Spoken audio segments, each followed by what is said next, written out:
ধন্যবাদ মাননীয় স্পিকার।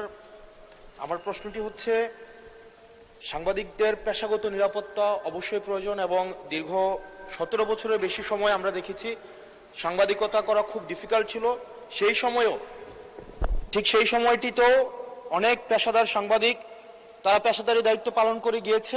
আমার প্রশ্নটি হচ্ছে, আওয়ামী লীগের সময় যেসব সাংবাদিক পরিচয় দিয়ে যারা গণহত্যা, যারা ভোট চুরি, গুম, খুন, ব্যাংক ডাকাতি সেগুলোর বৈধতা এবং সম্মতি উৎপাদন করেছে মিডিয়াগুলোতে, এবং যারা আজকে সরকার দলে আছে বিএনপির সর্বোচ্চ নেতা বর্তমান প্রধানমন্ত্রী, উনাকেও বিভিন্ন ষড়যন্ত্রকারী, দেশদ্রোহী হিসেবে আমরা দেখেছি বসুন্ধরার ইস্ট ওয়েস্ট মিডিয়া বিভিন্ন সময় নিউজ করেছে। এবং আজকে যারা বিএনপি এবং জামাত আছে আমাদের এই সংসদে, তাদেরকেও বিভিন্ন সময় তাদেরকে হত্যা করার সম্মতি উৎপাদন করেছে কিছু মিডিয়া এবং কিছু নামদারি সাংবাদিক।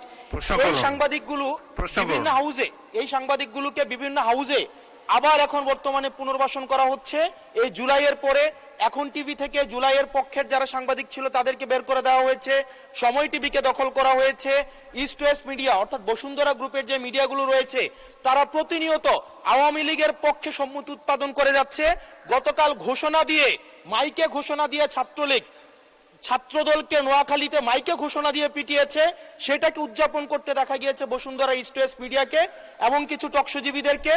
আমার মাননীয় মন্ত্রীর কাছে প্রশ্নটি হচ্ছে, এইসব যারা এই গুম খুনের বৈধতা উৎপাদন করেছে, ভোট চুরির বৈধতা উৎপাদন করেছে, গণতন্ত্রের পক্ষে যারা ছিল তাদেরকে হত্যাযোগ্য করে তোলা হয়েছে, এইসব সাংবাদিক, নামধারী সাংবাদিক এবং এই মিডিয়াদের বিপক্ষে বা কি ধরনের আইনি ব্যবস্থা নেওয়া হবে, আইনি ব্যবস্থা আদৌ নেওয়া হয়েছে কিনা, কেন তাদেরকে আবার পুনর্বাসন করা হচ্ছে, সেটির আইনগত কি ব্যাখ্যাটি কি, সেটি এই সংসদের সামনে উপস্থাপন করার জন্য অনুরোধ জানাচ্ছি। ধন্যবাদ।